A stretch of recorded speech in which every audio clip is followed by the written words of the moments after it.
Good morning, everybody. My name is Ferhan Mazher, and today is 1st of December 2020. The day is Tuesday.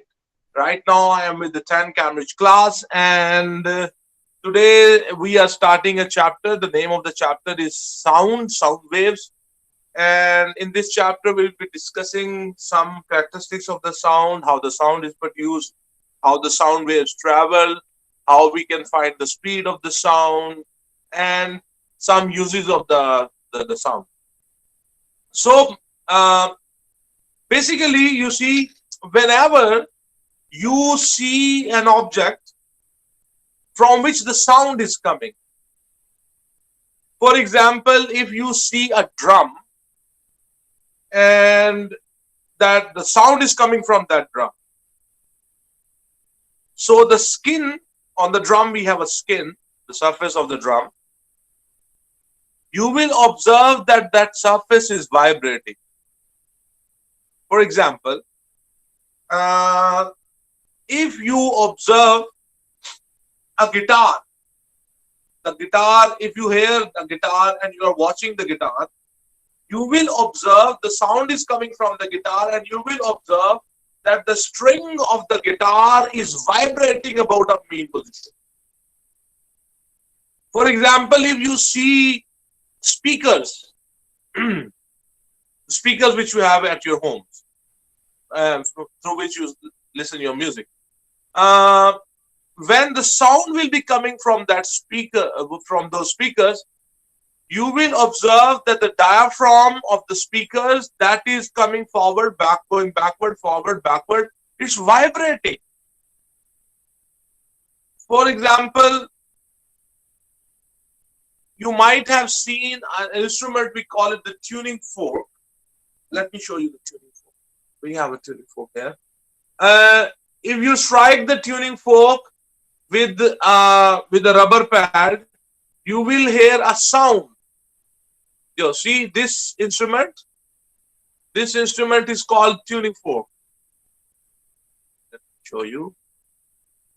This instrument is called tuning fork. So you see, the tuning fork has prongs and it has stem. So from stem you hold it and you strike the tuning fork, the prong of the tuning fork on a rubber pad like this, and you can hear a sound. And the prong, for example, this is the prong of the tuning fork, so it will be vibrating. Both the prongs will be vibrating basically. So it's vibrating about a fixed position. The prong will be vibrating about a fixed position. If you strike the tuning fork with a rubber pad, and then you dip the tuning fork, the prongs of the tuning fork, you touch the prongs of the tuning fork with water, the water will start splashing because the prongs will be vibrating, so there will be a disturbance in the water and the water will flash. So you see, wherever the sound is produced, wherever the sound is produced, wherever the sound is produced, the object, the source which is producing the sound, its surface will vibrate. So for the production of the sound, it is very important that the body, the surface should vibrate. Okay. Now, now the sound which is produced, the source is vibrating, so the sound is produced.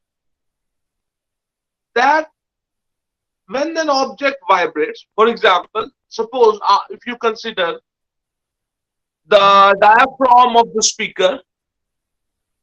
So, for example, this is the diaphragm of the speaker. So, when you start the music, it goes forward, backward, goes forward, it comes backward about the mean position. When it goes forward, the air which is adjacent to the diaphragm of the speaker, the layers of the air also come close together. The air particles which are adjacent to the diaphragm, when the diaphragm moves forward on its back, on its mean position, about its mean position, the layer of the air which is adjacent to that diaphragm, its particles come close together. Then what happened? The diaphragm goes back to the mean position. So the adjacent air particles also becomes normal, on a normal position, and then it goes backward from its mean position. So the air which is adjacent to the diaphragm of the speaker, its particles also move away from each other. The distance between them increases. The distance becomes more than the normal distance they have. And then the diaphragm again moves forward. It comes to the normal position and then moves forward. And then again the air particles come close to each other. So you see what is happening here. The diaphragm of the speaker is vibrating about its mean position. It is moving forward, back. For example, this is the mean position, going forward, backward, forward, backward, forward, backward. To and fro motion about the mean position. And by this motion, what happens? The layer of the air which is adjacent with the diaphragm, the particles in this air, the particle in this layer of air, they come close and then become normal, then move away from each other, then close, normal position, and then come closer. So in the adjacent air, when the particles come close to each other, we call it compression. And when the particles are away from each other, we call it rarefaction. So this process continues. When this process continues, in the adjacent air, the compression is produced, and that compression is transferred to the next layer of the air, and that is transferred to the next layer of the air, and that is transferred to the next layer of air.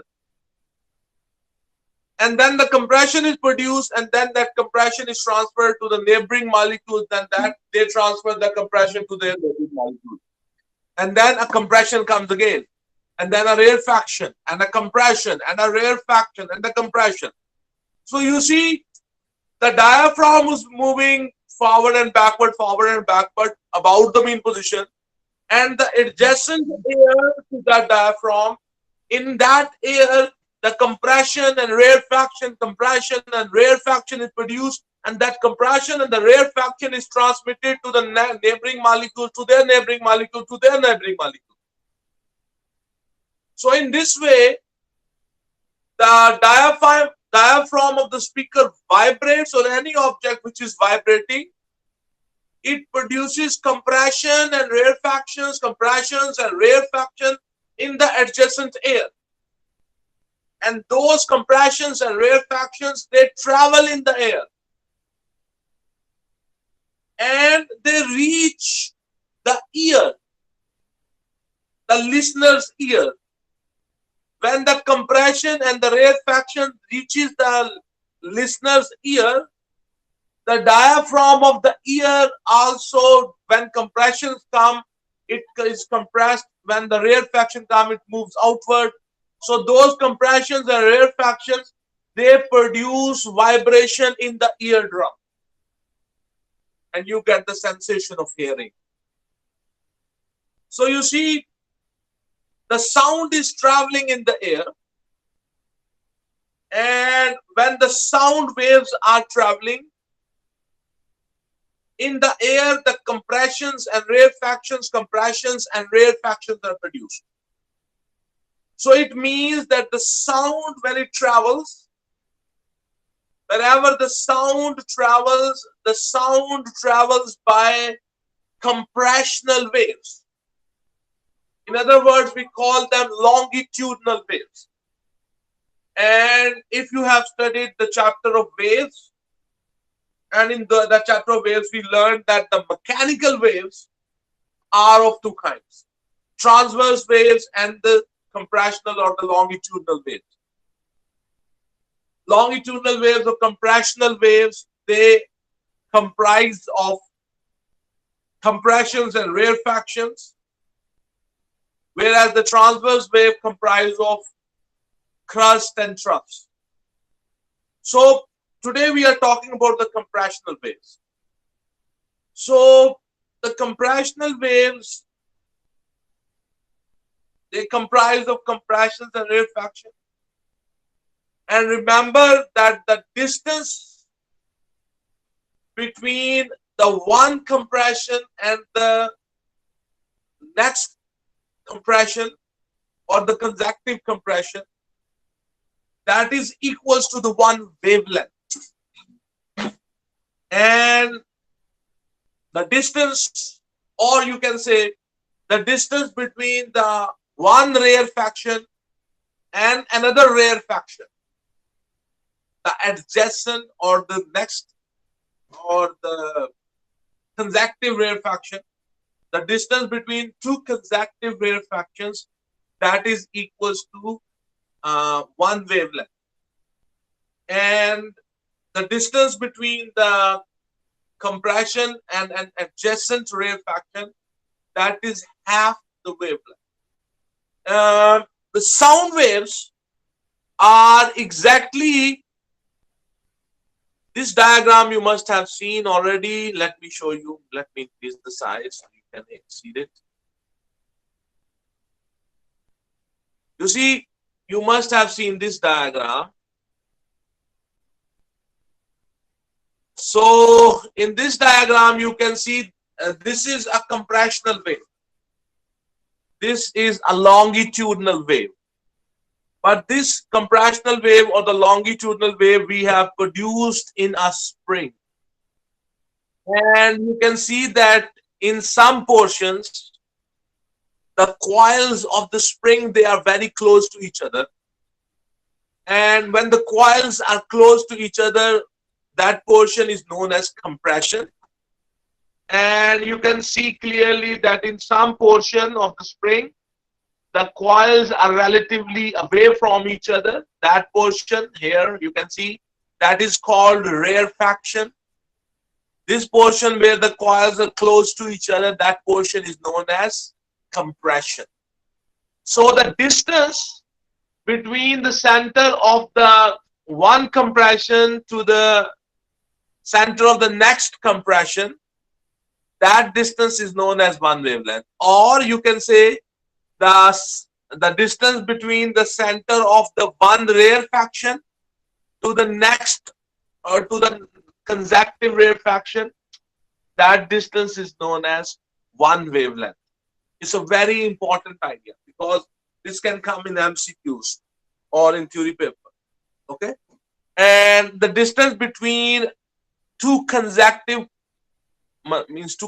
compression and rarefaction, the distance between their centers, for example, this compression and this rarefaction, the distance between these two, that is half the wavelength.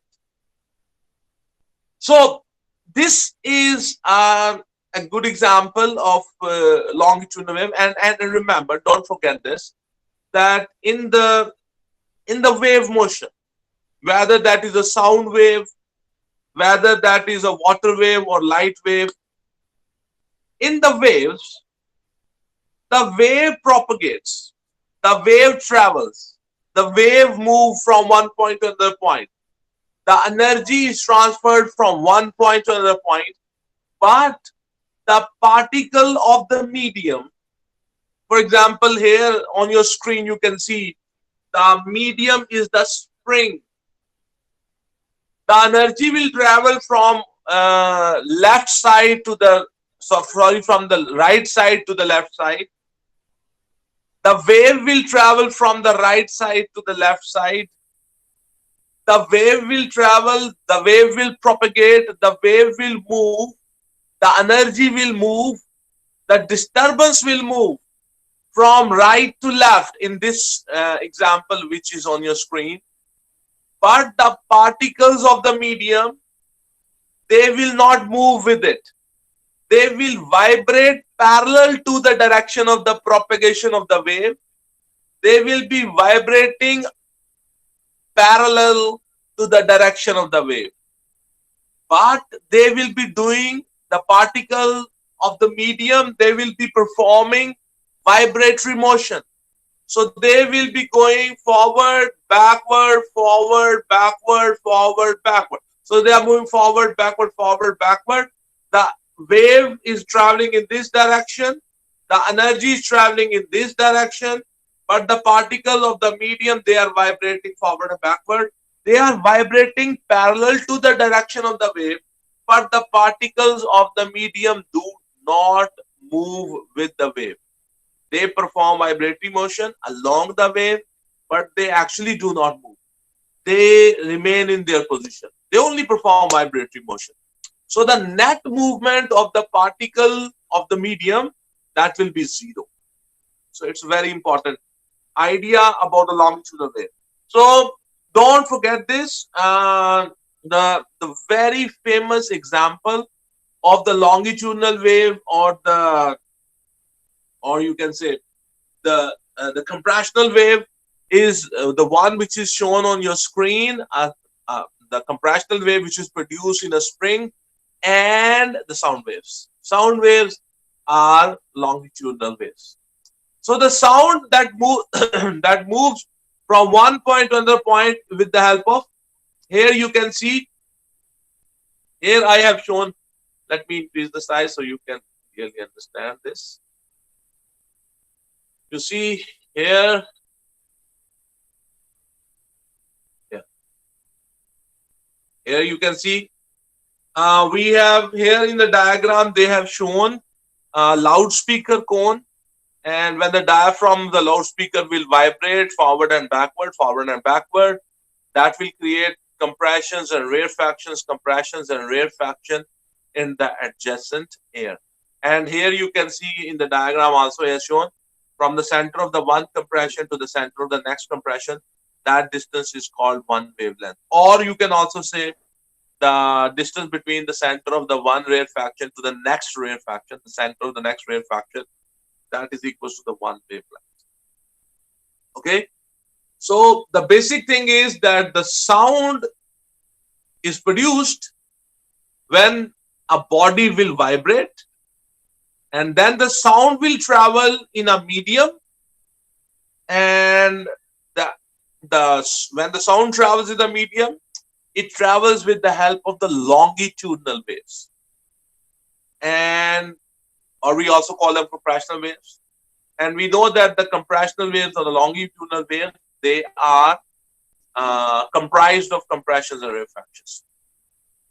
Another very important thing is the sound travels in any medium. Sound can travel in any medium. The sound can travel in the liquid. The sound can travel in a solid. The sound can travel in gases. So sound can travel in all kind of mediums. The sound can travel in air. The sound can travel in the water. The sound can travel in a solid. For example, you must have heard one example, very good example is that if you put your ear on the railway track, then you will be able to hear the sound of the train, the tracks.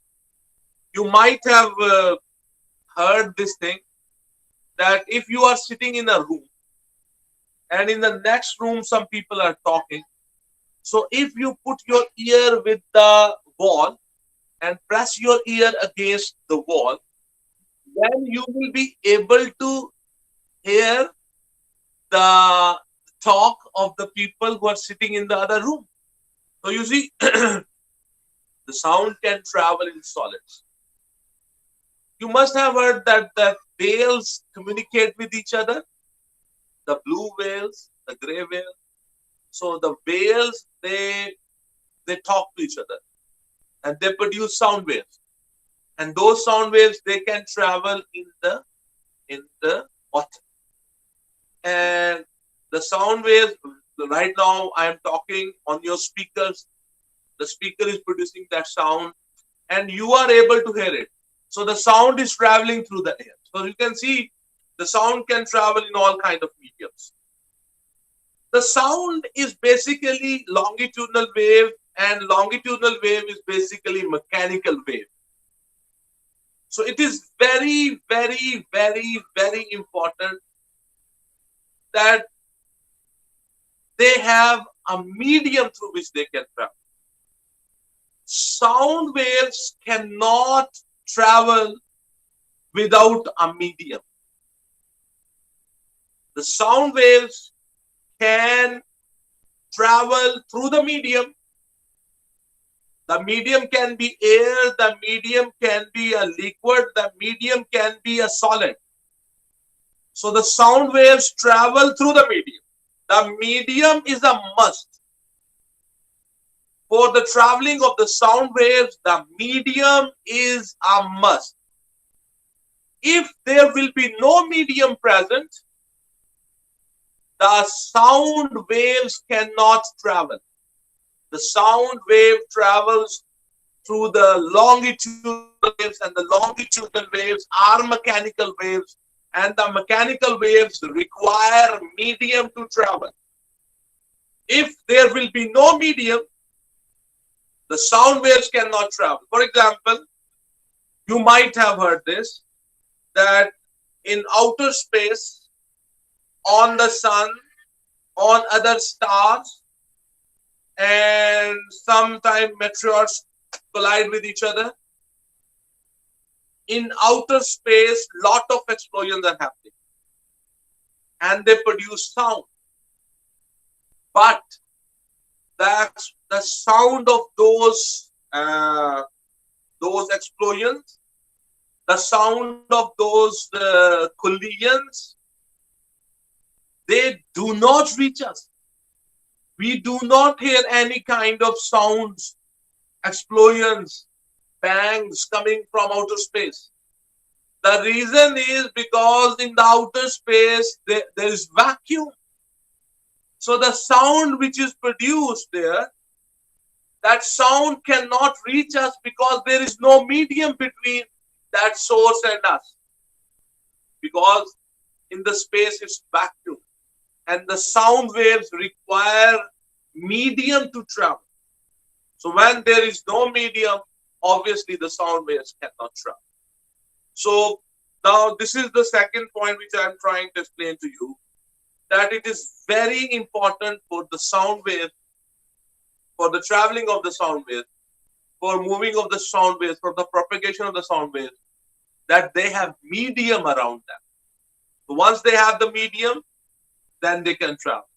And the sound waves travel with the help of longitudinal waves or compressional waves.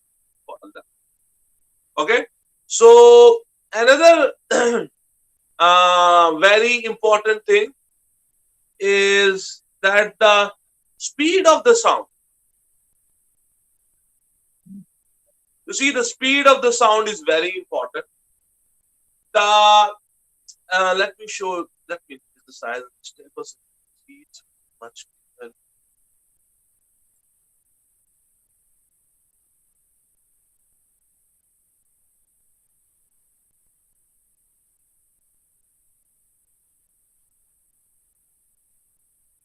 Here we go.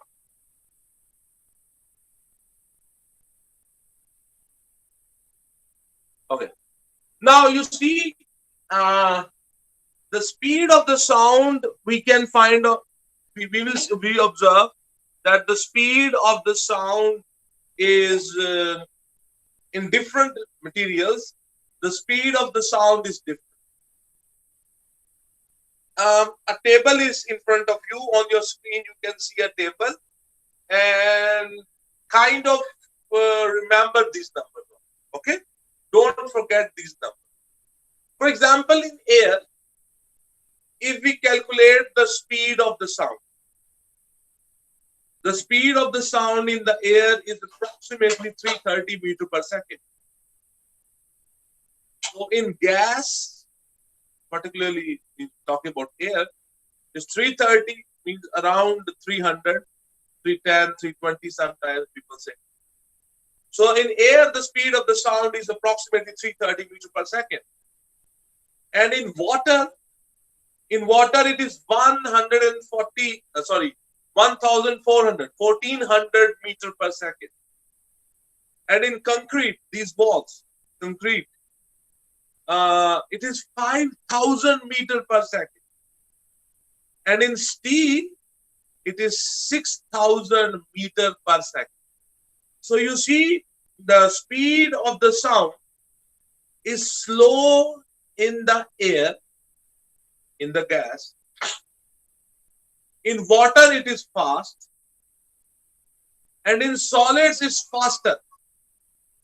This is the behavior of the sound, and you should remember this behavior, because in exams, they test this concept.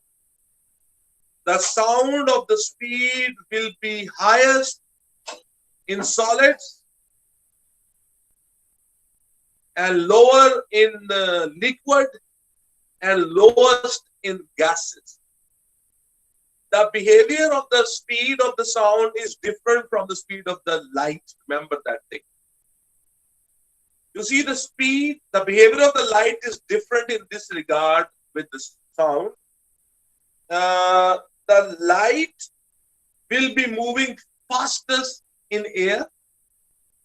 It will be slow in liquid, and it will be slowest in the solid.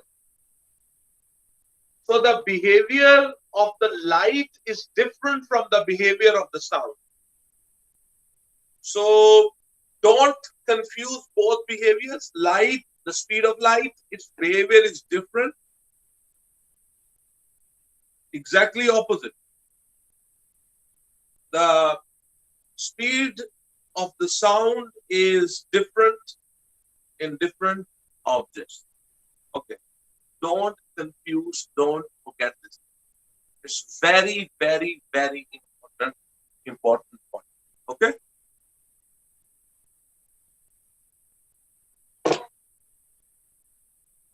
Another, let me show you another thing, important thing. Okay. Another important thing is the limit of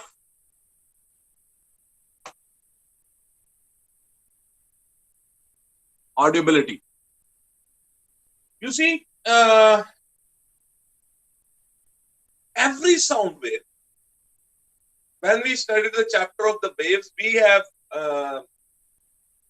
this is one of the characteristics of any wave, that it has frequency. Frequency whose unit is hertz. Frequency means that how many waves are passing from a point in 1 second in unit time. How many waves are passing from a point in unit time? That is called the frequency of the wave. So you see, the sound waves also have certain frequency. Some sound waves may be of their frequency might be 320. Some sound waves might have a frequency like 480. Some may have a frequency of 580. So every sound which you hear has a different frequency. Okay. So some may have 1500 frequency. Some may have 3000 frequency. So every sound, they have different frequencies. But one thing is very important, that a normal human ear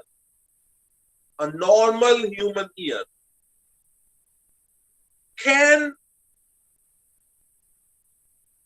hear only a certain range of frequencies. The range of frequency which the human ear can hear, that is known as audible frequency range. The audible frequency range is from 20 hertz to 20,000 hertz. These two numbers, the lowest frequency which a human ear can hear is 20 hertz. And the highest frequency which a very fine and normal human ear can hear, is 20,000 hertz. If a sound whose frequency is less than 20 hertz, we call it infrasound. For example, a sound of 19 hertz, a sound whose frequency, let's say 15, a sound whose frequency is suppose 10 hertz, you see, you will not be able to hear it. No matter how loud that sound might be, but if the frequency of that sound is less than 20 hertz, you will not be able to hear it. We are only able to hear those sound waves whose frequency is more than 20 hertz. Another very important thing, if a sound has a frequency more than 20,000 hertz, we call it ultrasounds. The sound waves whose frequency is more than 20,000 hertz, that is known as ultrasounds. And the ultrasounds we cannot hear. Any sound whose frequency is more than 20,000 hertz, we cannot hear. Okay? So don't forget these two numbers. 20 hertz, 20,000 hertz. 20 hertz, and sometimes people write 20k hertz, kilohertz. So if any sound whose frequency is between these two lower and upper limits of the frequency, we will be able to hear it. The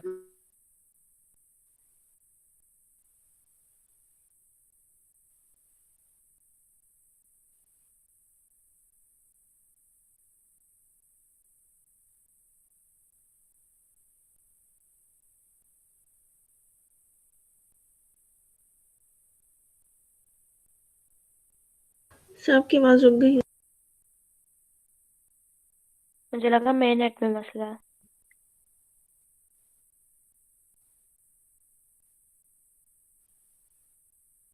नहीं, मुझे भी नहीं आ रही।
किसी को आवाज आ रही है?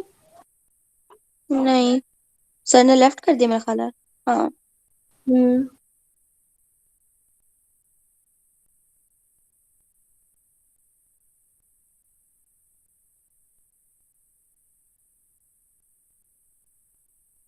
मेरा ख्याल है सर रिजॉइन करेंगे।